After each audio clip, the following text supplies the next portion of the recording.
తెలంగాణ అవతరణ దినోత్సవం సందర్భంగా జాతీయ జెండాను ఆవిష్కరించిన సీఎం సలహాదారుడు వేం నరేందర్ రెడ్డి ఆవిష్కరించారు. ఈ కార్యక్రమంలో అమరవీరుల కుటుంబాలను ఘనంగా సన్మానించారు. ఈ సందర్భంగా వేం నరేందర్ రెడ్డి మాట్లాడుతూ సమాఖ్య రాష్ట్రంలో తెలంగాణ దారుణమైన అణచివేత దోపిడీకి గురైందన్నారు. తెలంగాణ రాష్ట్రం ఏర్పాటు చేస్తే తప్ప తమ రాత మారదనే వాస్తవాన్ని గ్రహించి తెలంగాణ ఉద్యమం జూన్ 2, 2014న స్వరాష్ట్రాన్ని సాధించుకున్నామని గుర్తు చేశారు. రాష్ట్రంలో మహిళలను కోటీశ్వరులు చేయాలనే సంకల్పంతో ప్రభుత్వం అనేక కార్యక్రమాలు చేపట్టిందని, అందులో భాగంగానే ఇందిరా మహిళా శక్తి, ఆర్టీసీ బస్సులో మహిళలకు ఉచిత ప్రయాణం, 500 రూపాయలకే గ్యాస్ కనెక్షన్, గృహజ్యోతి హయాంలో ఇలాంటి కార్యక్రమాలు ప్రభుత్వం చేపట్టిందన్నారు.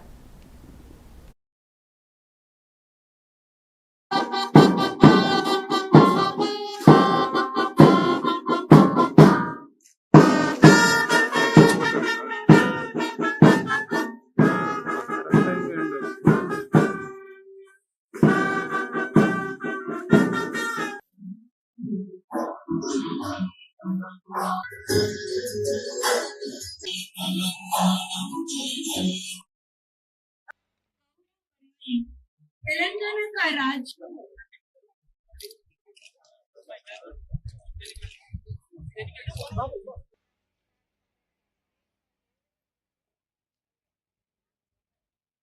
చుట్టాం. 25 ఎకరాల సువిశాల విస్తీర్ణంలో ప్రతి నియోజకవర్గానికి ఒక young India integrated model school నిర్మాణానికి శ్రీకారం చుట్టాం. ఇప్పటికే రాష్ట్రంలో 58 పాఠశాల నిర్మాణాలు ప్రారంభించాం. మన జిల్లాలో షాద్నగర్ మరియు కల్వకుర్తి నియోజకవర్గాల్లో నిర్మాణం ప్రారంభించాం. హైదరాబాద్ నగరాన్ని అంతర్జాతీయ ప్రమాణాలతో అభివృద్ధి చేసేందుకు ప్రణాళికలు సిద్ధమయ్యాయి.